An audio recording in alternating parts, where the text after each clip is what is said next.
Good morning, everyone. Welcome to Laurel Park. Start of a big week for us here at the Maryland Jockey. We have stakes action coming up tomorrow. Stronach 5 today. Naomi Tucker joined by Keith Fusel. And Keith, what a beautiful day today. It's good to be back outside, isn't it? Oh man, it looks like winter might be behind us, and this is just a little get up, little prelude to what's to come. We've got 11 races on today's card, big card all weekend. But yeah, good to be outside. Lovely weather. If you can come outside, come out here and join us. Get outside and watch the live action.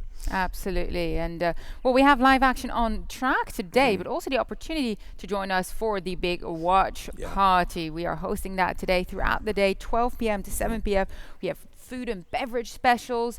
Look, even you can get a ticket for the Preakness Infield Fest, laurelpark.com. Go have a look. But also, Keith, you have to fill us in on some of the hoops action. Yeah, we're going to try. Like I say, Texas Tech is a team I'm going to watch. I'm going to root for them. I've got a nephew down there, and he is high on Texas Tech, on that school. So I think they'll be there, right there, the Red Raiders. But taking a look, college hoops, you got horse racing, get involved, and it's a great time of year. A couple of big upsets as well yesterday in the college basketball. Kentucky going down to St. Peter's out of New Jersey. Big upset there. And Richmond right down the road took out Iowa. So it's always fun. March Madness, a little horse racing, gambling, a little drink.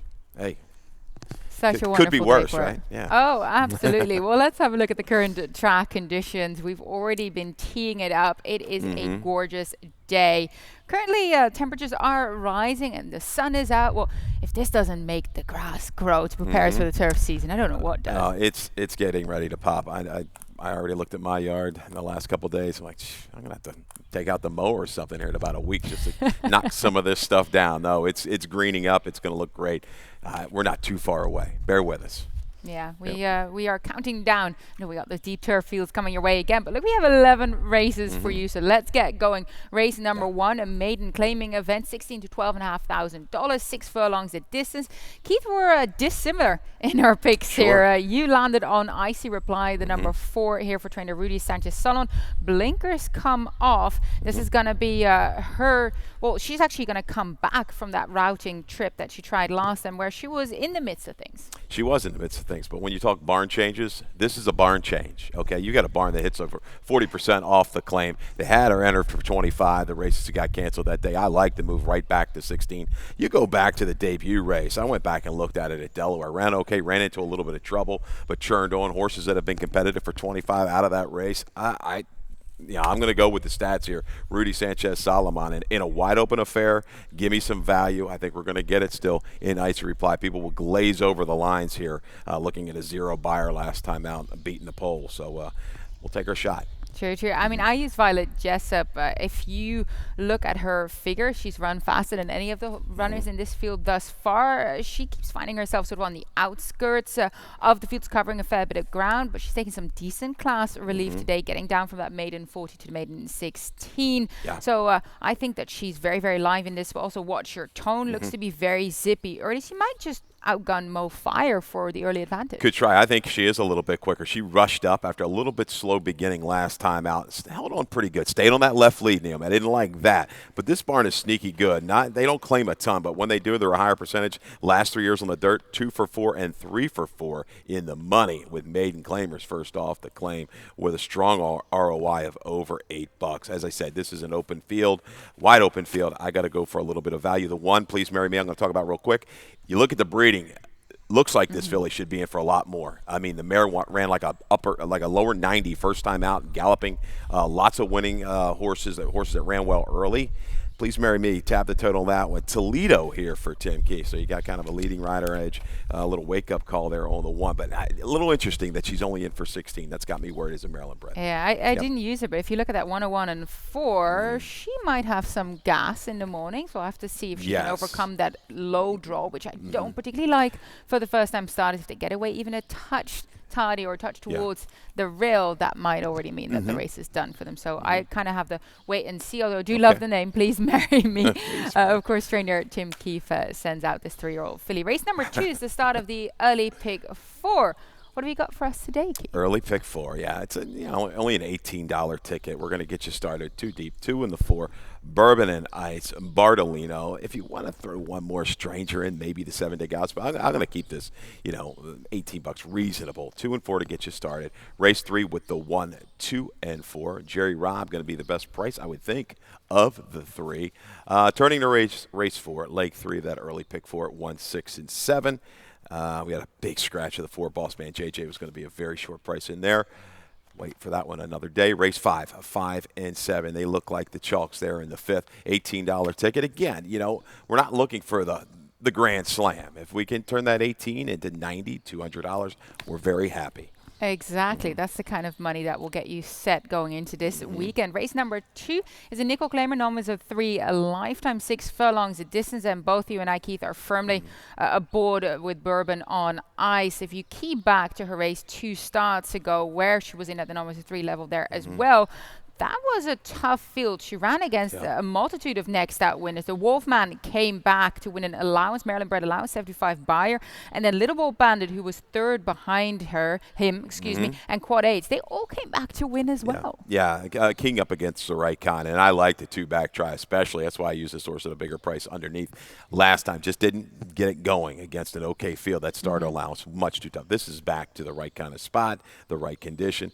Buck the trend on the 10th, closed into a speed-favoring racetrack that day. I like it. I think Bourbon and Ice can keep horses like Degas and Bartolino within range by the time they hit the top of the stretch. I feel so as well. Bartolino, he has been running towards his better form, though, kind of keying back upwards again. And look, that was a decent field. We were just mentioning Little Bold Bandit, who won that day. The Cairo Kid was in there. Some tough runners that, aside from, Bourbon and Ice, who he faces, I feel like Bartolino is kind of the clear second choice. Looks like it. Degas, I don't know what's happened to him. I mean, he used to have a ton of speed. The last 2, but he draws outside. I'll use him into the mix. Now, if Degas just doesn't get back to the old Degas at all, it could be Bartolino's race to lose on the front end. It was my worry with Degas. I ended up not using him because in his last 2, he has just not turned up like the Degas that we know. So at this point, I if he beats me, he beats me. Yes. But then I'll start using him again. Just want to kind of see where we're at with him. Indeed, drawn towards the outside. Race number 3,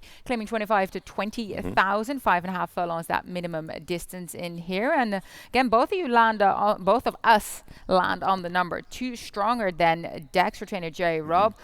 I think that when we're looking at this race, an abundance of pace, this is a runner who can kind of take back and go. He's making his 3-year-old debut, and hence I feel like he can find a couple of points of improvement. Yeah, a little reclaim of the homebred here for Eric Reiser and company, right? I thought, with Rob to go back after a horse, he must like something about it. The Lasix goes on, had a little time to freshen, grow up a little bit, mature. Right, I think the race just falls perfectly to him with Big Boy Potts and Lantow. They're very quick. World of Fools won't be too far back, but I think Stronger Than Dex can just tuck up to the inside and go by. I think so. I mean, you look at Lantow, of course, a small class drop here from that level, claiming 40 now to that claiming 25 level, but he's got a lot of speed, and he's been very, very consistent as well, which you have to appreciate. Oh, yeah, this horse is fine. I mean, works, and if the one misses the beat at the break, good luck catching Lantow because he's quick and he's got a little gameness to him. He certainly does. Race number 4, maiden claiming 16 to 12,500, 6 furlongs the distance here. We both kind of key around similar horses in here. Classy Union and number 6 for trainer James Chapman had a bad break and lost his speed by getting sort of bumped around, but now gets back into things. I think if he just gets an easier break, he'll be much more forwardly placed. I did like the way he was able to still run on for a second. That was a field of 9 that day. Now, well beaten, but he still tried, and he still kind of, at least was able to overtake a couple of runners. Pretty decent fig for the winner. 61 got it done. Like I say, a scratch of the 4, Boss Man JJ in here was going to be a short price. So I kind of defaulted back into class. You saw what I saw. I saw this horse pick it up through the stretch, switched over to his correct lead. He got hammered out of the gate, lost all chance there. So, I'll take a shot that this horse is revamped, ready to go on a slight drop. We've seen these New York horses make this little move and be successful coming to Maryland. Yeah, Bossman JJ was the one I was keying in on too. So unfortunately, he won't be lining up today. Garatov on the outside is my exacta horse. He was wide trying to get to the lead in his last outing over 6 furlong. Ended up not seeing out the race. as strongly, but I thought that race was better visually than his 2 tries going long. Agreed. You thought the number even might be a little bit better. Nate Dude ran fast that day. That was Pecoraro with all the changes and got it done off a little bit of a break. But yeah, Garatov again with the outside draw, he's got to be forward, and comparable figure kind of puts him right into the mix, I think, against this group. Romeo overtook a lot of play in debut for Hammy Smith. Didn't fire at all. Sticks with Alvelo. Could be a turnaround here for Romeo over. Yeah, nearly want to treat him like a first-time starter, the way he ran. Just an experienced run, put a line through it, and go back here today for trainer Hamilton Smith. Race number 5, Nickel Claimer, known as a 2 lifetime, Mao and 16. Look, this I thought was kind of a wide open field. A fair few of these don't really want to put their nose in front, so it's kind of trying to figure out who wants to fight for it and who wants to work for it. Let's have a look at the number 7 Boone Dog. We do have a video of him 2 starts ago where he opened up quite far by himself, tried to hold on, put a fair bit of distance in between himself and the cavalry, but just got caught by paint music for me. Yeah, paint music for me come out of that race and has run well. So yeah, this is a barn change. That's why the claim for 5,000.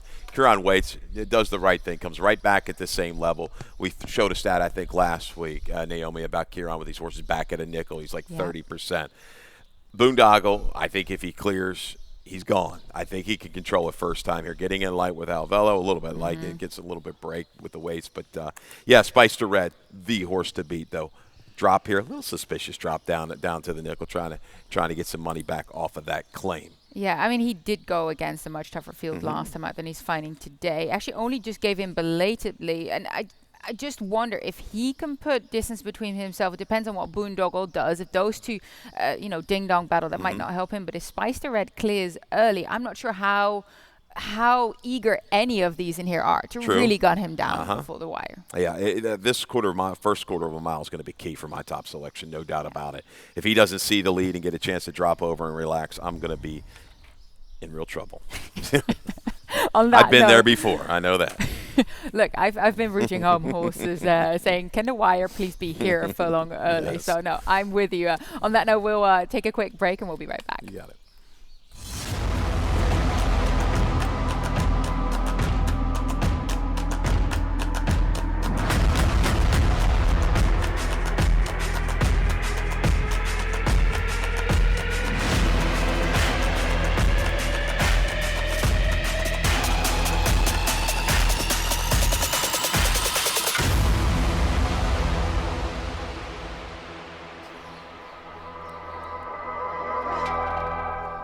Welcome back to Laurel Park. We have 8 races on tap for you today. We're on race number 6. Fillies and Best 4-year-old up, claiming 16 to 12,500. Known as a 3 lifetime, 7 furlongs of distance. Started that rainbow pick 6. I did create a ticket. Don't have it on screen just yet. It will pop up on laurelpark.com later on today, I hope. But I can give you a key horse for me in here, and that is in this race. I'm singling on the number 8, Sunshine and Rainbows. Love the outside draw for Anthony Ferrier. First off the claim, we know the Ferrier barn has been really, really firing. And look, we do have her video there as well, which I thought was a very well-timed ride by Victor Carrasco. He moved her up on the mid-turn. She was responding very well. She just kind of slid along there, 3 wide, rallying eagerly, as you sometimes say, down to the wire there, and nobody had an answer. This, I mean, you look at her figures. She runs the same number basically every time. But this particular race visually to me, Naomi, looked better than any of her other tries. Came up about the same. We know Ferrier's very capable. Maybe that's why they just kind of held her at this level. No reason to go ahead and jump. Wait, this is the spot. And again, I think there's not an abundance of speed in here. She's going to even be closer. Strike Magic was pretty quick. He's come back to win out of that race. So, yeah, I think she's going to be right up with it. Separates top of the stretch. Rapidamonte, the 5, I don't know. The barn, this horse jumped up and ran a big number, but only 1 for 19 off of a top fig is Benny Flea the last 3 years on the dirt. Big effort, though, was relaxed and really brought a good punch top of the stretch. Very good ride by Rosado. I'm going to throw that one underneath, try to get a little bit more price with the 1 Hot Choice or even the 3 Mississippi to complete the exacta. Yeah, Hot Choice comes in here now. The nominee is a 3 lifetime because she actually was lucky to be the recipient of a DQ in her last race to get the victory on that day. I feel like Yes. she's going to be the one that comes from mid-pack and tries to sort of rally into it. Exactly. I think she's a little bit of an improvement. She's third off of a layoff. She's got some bottom into her off of the two-turn races. But looking at this, if Birthday Wish does want to go and force the issue, I think she can make a steady progression up to it. I used Hum in the Funk later, so yeah, why not? Okay. Why not indeed? All right. Let's move on to a couple of the other races. Race number 7, Fillies MS 4-year-old and up, claiming 8 to 6,000. 1 turn, 1 mile the distance. Look, I landed firmly on Parch Ghost. We can have a look back at one of her races. That was actually a while ago, the November of the 19th, I do believe that we're looking at here. She's the striking grey. You can see her there with the pink colors. She's in between horses. She had to wake. The gap opens up there, and she just starts rolling home. Yeah, it was very comfortable. I love the way that she was able to be rated and then found that seam and just kicked on with. She's won her last 2 races at the 1-turn mile. Could make it 3 in a row this afternoon. Pretty close group, tough to separate. I like the fact that she has positional speed coming off of that sprint. She'll be able to get position by the time they turn for home again. Yeah, I think so as well. But you landed on the horse. I use her underneath the Rancher, who in the past has shown quite a bit of forward speed. She likes to be well placed. I think that the low draw is going to help her in that regard. But look, her last 2, she really hasn't shown that much in the latter section of the race. So I'm wondering if this mile is going to help her. It's a little bit of a reach here for me, but you know, half to a couple route winners on the main track. Nicoradillic Rocks rings a bell. That was one of them. But trouble at the break, the last 2, Naomi. There's not a lot of, you know, super speedy horses early in here. You know, she's chased some paces in the past and kind of stayed on at 6. This is a little bit of an ass, but back with Acosta, right? Yep. Acosta knows this mare very well. Maybe he can get out there with a good break today, avoid that trouble, clear off, relax, and maybe pull a small upset here on the drop. Well, how about Brevier, Mary Surrey Jr., Graham Whittaker team up? I'm thinking that perhaps this 1-turn mile is going to set up a little bit better for her with that closing style of her. She really does her best running in the final quarter, and that's the kind of horse that you tend to be looking for to that second wire. Third off a claim, back to the tag, is able to drop in, I think, against this particular field. Yeah, 3 for 5 at the distance. Last race was good. She was just up against it. When you're wide against slower, like snail-like fractions like she was last time, she wasn't going to get that punch. You'll see more punch out of her this afternoon. Yeah, I think so as well. Hence, I use her underneath. Race number 8, optional claim is started. Allowance Fillies MS 4-year-old and up. 7 furlongs the distance here. And look, we're very different in our choices. We'll start with the number 6, your top selection here. Humming the Funk for trainer Hamilton Smith comes in here on the back of 2 wins, technically speaking, but she was that DQ that Hot Choice was in the recipient of. So technically speaking, she's not continuing her streak, but in her mind, probably she's a back-to-back winner. We know that could certainly help in terms of the confidence with these fillies. And also Hamilton Smith has been really heating up the barn. Hamilton Gorey, his brother, teamed up with that big winner, the first-time starter, Low Country Dude. A little hunch play for me, heading to Ellery later this evening for the Ellery Trials tomorrow. Looking forward to getting that back. Getting that revived after a couple years with the COVID, but great people. But I'm in the Funk. When they protect like this, it's always a wake-up call. You're like, I was in for 10, now up to 25. Well, I'm looking. This might be a little bit of a step sideways to me. You know, got some experience, a few more races under her belt now, 3 off the break. Now this is the 4th time. I think this race is going to set up okay. Was able to draft in and make us just kind of a grinding run. The 7/8 doesn't look like it's the greatest distance for a lot of these horses in here. So I changed a lot in this race. Don't get me wrong. If you can go all in here, please do so in your multi-race wagers. It's that close. But there's value to be had with Hum in the Funk. Yeah, I feel like this is a tricky field. I landed on Targe. I think Arnaldo is going to have her firing from that inside draw. Her advantage is her speed. The rail's going to guide her. Question mark of if that 7 is really what she wants, but we have seen front runners get bold and then elongate their speed for just a touch longer. Yeah, and this filly here, she's third off of a break, and she's shown the ability to sit and rally into it. You go back on her page, a rally into it at a mile distance. So 7/8 should be there. Canoodle clearly gets class relief here. The 5. You don't have her on the ticket. I can see. I mean, there's a lot on and off my ticket. I've been mixing around this field the whole morning. This was probably the toughest race on the card. If you had to have a slam dunk one, you just can't find it. The drop here, problem. Tim Keefe, 2 for 33 for the first time tags the last 3 years on the dirt.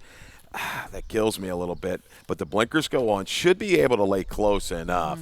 And Boyce stays. I'm going to use her in the exacta, no doubt. But this is a spread race for me. It's a spread race for me as well. Race number 9, Okay. our maiden claiming event here, 25 to 28,000, 6 furlongs the distance. 3-year-old straight fillies in here. And I thought actually this was a fun race, but I do know that you dug up a stat on Queen of Cadence, but we also have the Stronach 5 starting right here. So a lot going on, but we'll start here with the stat on the Claudio Gonzalez Well, run. Claudio, we kind of saw early in the year, a little chilly, for Claudio Gonzalez's standards. But last 14 days, there you go, 5 for 11, 45%, 8 for 11 in the money. And if you've stayed with your guy, 330 is your ROI.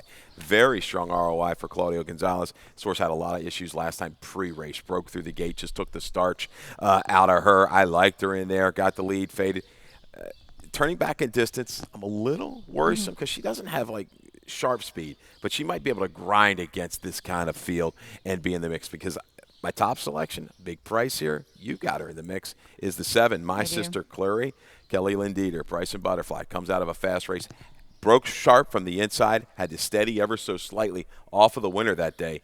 She is setting sail. She is the speed of the speed. Unless the first shows up with that speed, she's going to open up and clear in here and might take them a long way at a big, big price. Yeah, this is a fun field that starts that Stronach 5. Let's have a look what the sequence consists of. Well, actually, we'll go straight to Tim's ticket. Why not? We kick things off right here at Laurel Park, and he goes 2 deep using the 5 and the 6 before we move along to Santa Anita Park, where he goes with the 3, the 4, and the 7. So this is a little bit of a spread move for him in general. Then we go to our friends at Gulfstream Park, which is not the entirely right logo there. It says Golden Gate Fields, but it is Gulfstream Park. 238 he goes with. And then we go back to Laurel Park. So again, that's our red little logo. So don't look at the logos, guys. We are 2 times here in this Stronach 5. The 1, the 6, and the 9. And then we finish things up at Golden Gate Fields with the 6 and the 7. That is a tricky race. That's a claiming 3,200 for fillies and mares. I mean, you either going to go all in there with perhaps, the Jonathan Wong runner. I do believe that he's got one with the I was looking at, actually I always think of Jonathan Wong when I think of Golden Gate Fields, but either you single in that last race, like sometimes we do, but Tim went too deep in here. But let's have a look at the sequence, if we could pull that board up as well, and if not, we'll move along here. Race number 9, of course, we've already covered, so otherwise we might as well move along to race number 10 then. Optional claimer, starter allowance, filly mares for, there we do have it right now, thanks guys.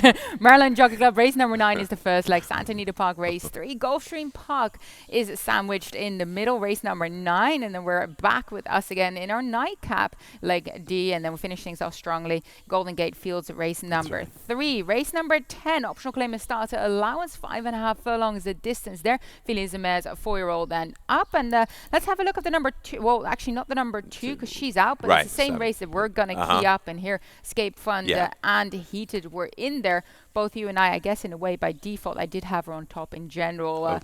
Landed on Escape Fund. So let's look at that race. For Escape Fund, she was actually very, very tenacious that day. She rolled up on the outside. She was able to take over going into the turn. It was a sharp move, and she did so quite comfortably. Yeah, she has just loved the return to Laurel Park, right? A different surface than what she encountered on the go back, going back to 2020. But, man, just kind of a different type of mare right now. She's able to sit outside, pounce on the turn, and just hold firm to the wire. Again, a slew of speed to her inside. So Alvelo just have to kind of take a little bit of a rating hold, sit, relax. If he needs a circle, go ahead. She maintains form. She's going to be 1-2 in here. She's been in superb condition. That back-to-back wins just seems to have turned the page. Now, we know that some of the figures were already there if you go much, much further back to her earlier career. But look, it really seems that Michael Gorham has found a way to have her peaking in here. Both also use the number 3, Little Miss Scarlet. She has sort of a small break. She comes back here for more. Her last 5 races have all been very solid. 2 wins, a second, a fourth. I mean, she steps it up in here, but she seems very live. She's live. She's going to find herself a little further back, I would think, against this group, and she's running against better horses than she's faced. The key is, and I think you see it like me, you've got Unrequited Love, Sick Pack Sarah, Shakaboom, Awesome View. They're all quick, hard to separate within the opening quarter. It should be a contested pace. Things should come back to Little Miss Scarlet to maybe complete that exacta. That's the way I was looking at it. Well, certainly a fair few speedsters in here. The nightcap is race number 11, maiden claiming 25 to 20,000, 7 furlongs the distance. It's also the race that is in the Shronic 5 as one of the final legs. 3-year-olds are trying to get their picture taken here, and similar horses, different order. Let's start with your top pick, the number 6 Class Wizard, who didn't show enough early speed, got himself in a tight spot early, and that's what we're looking at right here. Just kind of got moved back there, didn't he? Yeah, I got kind of squeezed back, drew down towards the inside, and just couldn't really get in gear till late. But I thought, all in all, when you can make up 11 lengths from about mid-turn to the wire in your debut, it's a positive effort. The figure is there. It works for me. The horses, Golden Eyes was able to control it up front. Really didn't have the help. The Class Wizard back, second out, an okay angle here for Trombetta. And there's going to be some speed. I think Holy Synchronicity right back. I'm going to use this horse as well. Pretty strong. Rudy Sanchez Salomon is live today, no doubt about it. Had a little hiccup last time. Was going into the turn, lost its footing, and I saw the shoe kind of some issues, and I think it was on a good track, so maybe a little bit of a pulling track. But anyhow, use this horse right back. Should very good speed in debut. I think is going to be right back there on the engine at 7/8. May have to deal with Vinny. First off the claim for John Robb. So there's your speed, and lurking from the back are going to be Class Wizard and your favorite, Remembering Wilbur, who's going to try to work out a trip from the inside. Yeah, he's going to try and go forward. And there were 2 decent efforts for him at this level. Does kind of stretch out to that 7 furlong for the first time, but I feel like he tends to run on evenly, so I don't think the 7 furlong is going to be a problem for him whatsoever. Now I landed on the number 5, The Last Sip, just trying to take a bit of a chance here. He was out sprinted early over 6 furlong on a sloppy track right here, took a lot of kickback, still tried to run into things, and there's 2 next out winners just in front of him, Mosifus and Dathos, who both broke their maiden 66 buyer, 72 buyer respectively. So that was a tough race. He looks to be working forwardly in the morning. I'm willing to take a shot here. I agree with you. I actually lowered this horse. Originally had him 12-15. I lowered him down to 10-1 on the morning line, thinking he took no playing debut, but thinking off of that effort. And just like you said, I watched that race. He was urged along early, never really got comfortable on that sloppy track. But then he grabbed it late, the last 3/16 of a mile, and kept on okay. Winning Family, I think there's a definite chance that the Last Sip shows up in the last. Yeah, and gets a fast track as well today. So I just... maybe a bit of a hunch play, but at a price, he's one that I'm certainly interested in as we finish up the 11 races. But we do have a couple of points that you might find of interest in Lightning Round.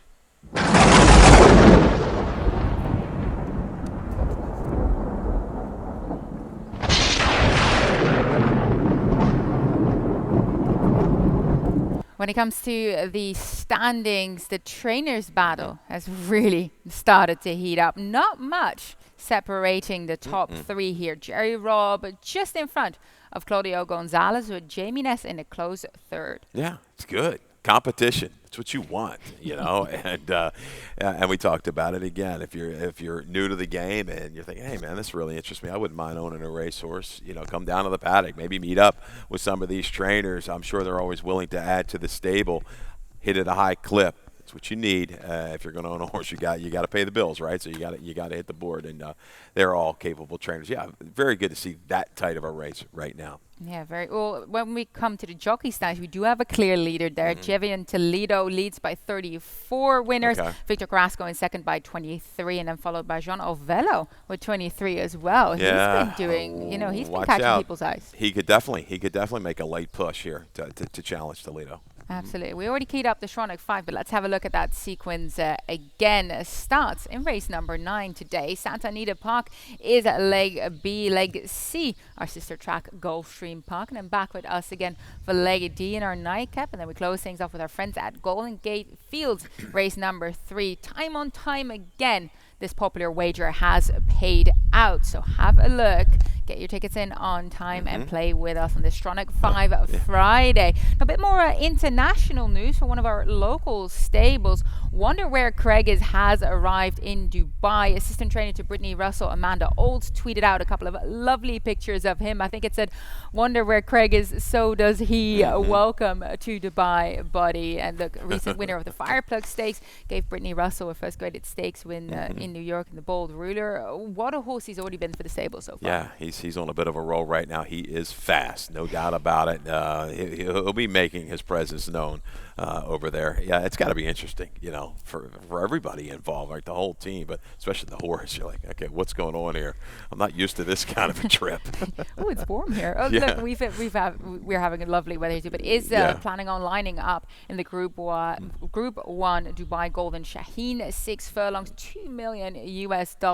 Of course, we will be rooting for him here in Maryland. Now, finally, as we've already mentioned, we have stakes action coming up tomorrow. Do join us for Pot of Gold Day here, 12:40 p.m. Post 5 stakes races, Harrison E. Johnson Memorial. Then we have the Maryland Breds Not for Love Conniver. But I am most intrigued by the Beyond the Wire, the private terms. We know that in the Beyond the Wire, of course, Luna Bell is looking for that 4th stakes win in a row. Do you have a contender coming down from New York, I should say, in Diamond Collector for trainer Carlos Martin? So that race is going to be a hot one, but also the private terms. We have, Locomotive, your Miracle Wood winner, coming back in here. I think Eagle in Love is interesting. He's another New York invader for the Rob Atras barn. So much to look forward to. Yeah, that horse was very impressive. I watched that yesterday. Good debut. Luna Bell stretching out to the mile. Can she keep that run? Is it still going to be as effective? I mean, she went by him at 7, had plenty left in the tank, but it is just a different race, the one-turn mile. Pulling for the connections. Obviously, she's going to be a very short price, but let's see if Diamond Collector, see what she can do up on the front end. I did get a chance to catch up with Carlos Martin. They're very, very excited about her coming down here. And he actually mentioned, because I thought this was interesting, because in her last race, she shot to the lead. Kendra Carmouche really rode her to the front. And Carlos was actually saying, no, I don't believe that we're going to press her forward as much. I think she'll be just as effective, even just rating back. So that gives her options, doesn't I it? think so. And looking at the field, I think it won't be a demanding flow for her. And that could be to her advantage. It could be a hamper maybe to Luna Bell. We shall see.